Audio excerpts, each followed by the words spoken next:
I have some bad news about the coronavirus, all right? It's about me. I think the coronavirus has revealed me to be a terrible liar. You know why? All of that stuff I said I wish I could do if I had the free time, I ain't doing that. And I'll tell you what, all that stuff I say I wish I could do if it wasn't for the quarantine, when that's over, I ain't doing that either. And I'm just going to sit on my ass. And with that, I'm going to hand things off to WyNott. WyNott, get up here and make a slap, please. Hooray for WyNott. Yay, WyNott. Well, the one Mitch Hedberg that he didn't tell that I love is the ant farm one. I got an ant farm. Them fellas didn't grow shit. I said, come on. What about some celery? What about some celery? You fuckers, you don't farm. Lazy Plus, if I tore bastard. your legs off, you'd look like snowmen anyway. Yeah, that was my favorite one of Mitch Hedberg.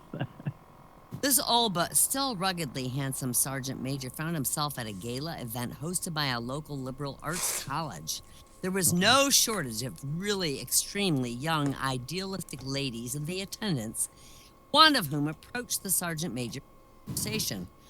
Excuse me, Sergeant Major. You seem to be a very serious man. Is something bothering you? Negative, ma'am. Just serious by nature. The young lady looked at his awards or decorations and said, it looks like you've seen a lot of action. Yes, ma'am, a lot of action. Young lady, tiring, and she's trying to start up a conversation. He's like, you know, you should lighten up a little, relax, enjoy yourself. The sergeant major just stared at her in a serious manner. Finally, the young lady said, you know, I hope you don't take this the wrong way, but when was the last time you had sex? 1955, ma'am. Well, there you are, she says. You really need to chill out and quit taking everything so seriously. I mean, no sex since 1955? And feeling charitable and a little bit drunk, she took his hand and led him to a private room, and she proceeded to relax him several times over. And afterwards, panting for breath, she leaned against his bare chest and said, wow, you sure didn't get much since 1955. And the sergeant major, glancing at his watch, said in his matter-of-fact voice, I hope not. It's only 21:30 right now.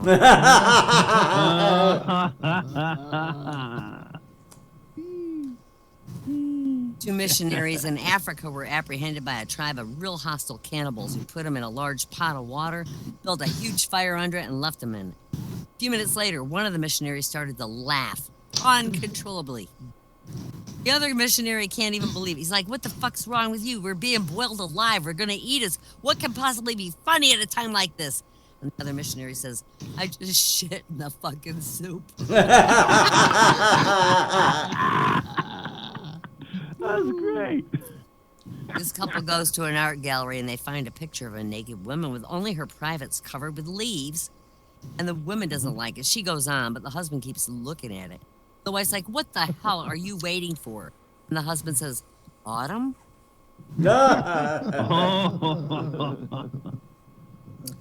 A philosopher went into a closet for 10 years to contemplate the question, what is life? When he came out, he went into the street and he met an old colleague who asked him where in heaven's name had he been in all these years. Oh, he said, he wanted to know what life really is. Oh, his friend says, have you found the answer? Oh, yes, he says. I think it can be best expressed by saying that life is a bridge. Oh, that's all well and good, said the colleague, but could you be a little more explicit? Could you tell me how life is like a bridge? Oh, replied the philosopher after some thought. Maybe you're right. Perhaps life is not like a bridge. This gynecologist who lost interest in his medical practice decided he'd change careers and enrolled in auto mechanic school. He performed well in the course, but was still shocked when he got an off-the-chart 200 on his final exam. And he asked the instructor to explain his grade. The instructor said, well, I gave you 50 points for taking the engine apart correctly, 50 points for putting it back together correctly, and an extra 100 points for doing it all through that muffler. How'd you do that? Streetwalkers visiting her doctor for a regular checkup. Any specific problems that you should tell me about, the doctor asked. Well, she says, I noticed lately that if even I get the tiniest cut, it seems to bleed for hours. Do you think I might be a hemophiliac? Well, the doctor said, hemophilia is a genetic disorder. It's more often found in men, but it's possible for a woman to be a hemophiliac. Well, tell me, then how much do you lose when you have your period? And after calculating for a minute, the hooker says, oh, God, about $700 or $800, I think.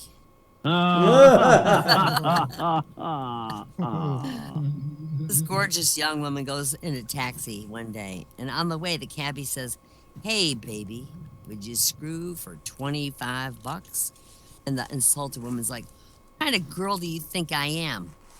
Well, the cabbie says, if I was a multimillionaire and I paid you $1 million and had the body of a famous movie star, would you then do it with me?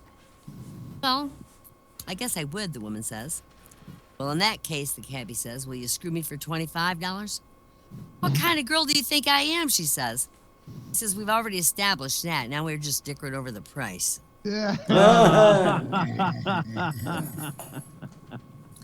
I know it's 8:51 and you got to close. Do you have time for any more? I wanted to do some birthday stuff, just a little birthday stuff. Well, you got plenty of time. Go ahead. Go ahead. Okay, well, I'm gonna stop on the jokes right there, and I'm gonna start doing these. Heavens to Murgatroyd. How many people is that saying? Heavens to Yeah. Murgatroyd. Yeah, I that's, have- from Bugs Bunny cartoons. All right, well, so these are. Would you believe the email spell checker didn't even recognize Murgatroyd? Lost words from our childhood. There are words that have gone as fast as a buggy whip. It's really sad. But the other day, a not so elderly, I'd say, and I'm not going to say how old, but her son said something about driving a jalopy. Well, she said it, and he looked at her like, what the hell? What's a jalopy? See, he never heard of the jalopy. And here are some things that people don't say anymore that none of the kids today know that we all probably, or most of us in here, do know. Like, I hope you're a hunky-dory after you read this and you chuckle. Hunky-dory. About a month ago, I illuminated some old expressions that have become obsolete because the inexorable march of technology. All the phrases include, don't touch that dial, carbon copy, you sound like a broken record, hang out to dry or hung out to dry. Back in the olden days, we had a lot of moxie, or we put our best bib in tucker to straighten up and fly right. Heavens to Betsy, gee willikers, jumping Jehoshaphat, holy moly. We were in like Flynn and living the life of Riley. And even a regular guy couldn't accuse us of being a knucklehead and nincompoop. Not for all the tea in China. Back in the olden days, life used to be swell. But what's the last time anything was swell except for breasts and Second Life? Swell's gone the way of beehives, page boys, and the DA. Spats, knickers, fedoras, poodle skirts, saddle shoes, and pedal pushers, which reminds me, when I was a kid, I always wanted saddle shoes, but I called them horseshoes, and my mother laughed like, oh, my aching back Kilroy was here, but he's not anymore. Oh, we wake up from what surely's been a short nap, and before we can say, well, I'll be a monkey's uncle, or this is a fine kettle of fish, we discover that the words we grew up with, the words that seemed omnipresent as oxygen to us, have vanished with scarcely a notice. And they're not on our pens, our keyboards, or our tongues anymore. Poof go the words of our youth. Poof, youth. Hey, that's a poem. The words we left behind, we blink, they're gone. Where have all these phrases gone? Pshaw, the milkman did it. Hey, it's your nickel. Don't forget to pull the chain. No. Knee-high to a grasshopper. Well, fiddlesticks. Now it's fuck you, everybody. Going like 60. I'll see you in the funny papers. Or don't take any wooden nickels. Turns out there are more of these lost words and expressions than Carter's got liver pills. You know that? That's very disturbing stuff. See you later, alligator. So that's WyNott.